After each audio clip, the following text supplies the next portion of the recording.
Hi, இன்றைக்கி நம்ம முளைக்கட்டின கேழ்வரகு மாவு எப்படி அரைக்கிறதுன்னு பார்க்கலாம். கேழ்வரகை நல்லா சுத்தம் பண்ணிவிட்டு கழுவி தண்ணியில் ஊற வச்சுக்கணும். அது 12 மணி நேரம் நல்லா ஊற விட்டுட்டா அந்த ஒரு மாதிரி முறைச்சிக்கிட்டு இருக்கோம். அது திருப்பி நல்லா கழுவிட்டு ஒரு துணியை போட்டு நல்லா வடிச்சுக்கணும். வடித்த கேழ்வரகை நல்லா முடிஞ்சு ஒரு சட்டிலையோ டப்பாலையோ போட்டு மூடி வச்சிடலாம். அது 24 மணி நேரத்துக்கு அப்படியே விட்டுறணும். 24 மணி நேரம் கழித்து நம்ம பார்த்தோம்னா நல்லா முளைக்கட்டி வந்திருக்கும்.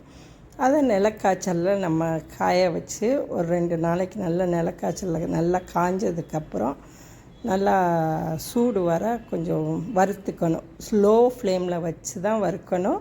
நல்லா சூடு வர கொஞ்சம் வறுத்துட்டு அப்புறம் மிஷினில் கொடுத்து அரைச்சி நம்ம டப்பாவில் போட்டு வச்சுக்கலாம். சலிச்சுட்டு யூஸ் பண்ணிக்கலாம்.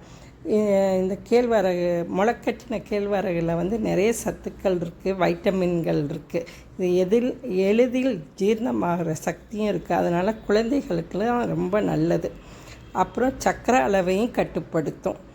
அதில் அதிக கால்சியம் இருக்கிறதுனால நம்ம எலும்பையும் வலுப்படுத்தும்.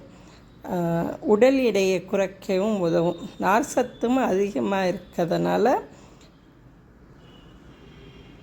மலச்சிக்கலையும் தடுக்கும். நோய் எதிர்ப்பு சக்தியும் நிறைய இருக்குது இந்த முளைக்கட்டின கேழ்வரகு மாவுக்கு. அதனால் இதை நம்ம இந்த மாதிரி செஞ்சு யூஸ் பண்ணிக்கிறது ரொம்ப நல்லது.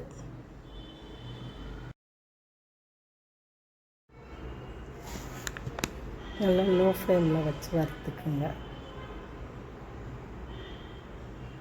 இதை மிஷினில் கொடுத்து அரைச்சி எடுத்துக்க வேண்டியதான்.